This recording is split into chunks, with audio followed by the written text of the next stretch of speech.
دل دو چیزوں سے زنگ آلود ہوتا ہے، غفلت اور گناہ سے، اور دل کی زندگی دو چیزوں سے ہے، استغفار، ذکر الہی اور تلاوت قرآن سے۔ بندے اور رب کے درمیان راضی نامے ہوتے ہیں۔ بے شک رب ہمت سے زیادہ دکھ نہیں دیتا، دکھ بڑا ہو تو ہمت بھی بڑھا دیتا ہے۔ باقی کام سارا بندے کا ہے کہ اس راضی نامے پہ وہ مہر چپ لگاتا ہے، رضا کی لگاتا ہے یا شور کی، یا پھر شکوے شکایت کی۔ یاد رکھنے کی بات یہ ہے کہ عمل ایک ہی ہوتا ہے، لیکن اس عمل میں سے گزرنے والے کا رویہ اور مزاج کسی کا درجہ بڑھا دیتا ہے، کسی کا درجہ گھٹا دیتا ہے۔ شیخ الاسلام ابن تیمیہ رحمہ اللہ فرماتے ہیں، جس کا سینہ نہ کھل رہا ہو، ایمان کی مٹھاس اور ہدایت کا نور نہ مل رہا ہو، وہ زیادہ سے زیادہ توبہ استغفار کرے۔ زندگی گزارنے کے لیے بڑا حوصلہ، بڑا دل اور اعلیٰ ظرف چاہیے، تاکہ جب کوئی ہمارے سامنے ہمارے خوابوں کو جی رہا ہو تو ہمارے پاس انہیں سراہنے کے لیے لفظ کم نہ پڑ جائیں۔ کسی کو وہ دعا دینے سے دل نہ گھبرائے جو دعائیں ہمارے حق میں قبول نہیں ہوئیں۔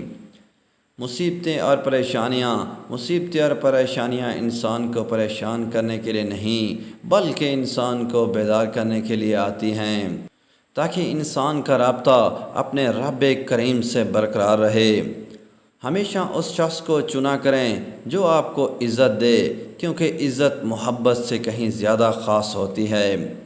اپنے بچوں کی شادیاں جلدی کرو، کیونکہ جب انسان کو بھوک لگتی ہے اور جب اسے حلال رزق نہیں ملتا تو وہ حرام کھانا شروع کر دیتا ہے۔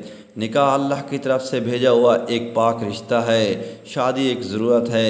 کسی بھی نوجوان مرد اور عورت کے لیے باپ جہیز جمع کرتے بوڑھا ہو جاتا ہے اور بیٹی 30 سال گھر پر بیٹھی رہ جاتی ہے، بیٹا گھر بناتے بناتے 35 سال کا ہو جاتا ہے، اور اسی بے وجہ رسم و رواج نے سنت نکاح کو مشکل بنا دیا ہے اور زنا کو آسان۔ آج کی نوجوان نسل زنا کی دلدل میں پھنسی جا رہی ہے۔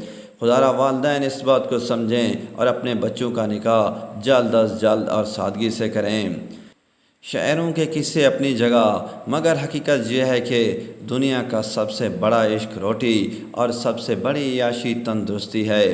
ہم لوگ دھوکہ تب کھاتے ہیں جب ہم مخلص لوگوں کو چھوڑ کے گھٹیا لوگوں پہ اعتبار کرتے ہیں۔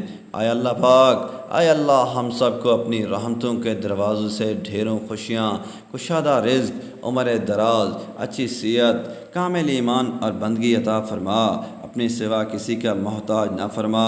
اے ذوالجلال والاکرام، ہماری خطائیں بخش دے، توبہ قبول فرما، آمین ثم آمین۔ دوستو، اس طرح کی مزید ویڈیوز کے لیے چینل کو سبسکرائب کریں۔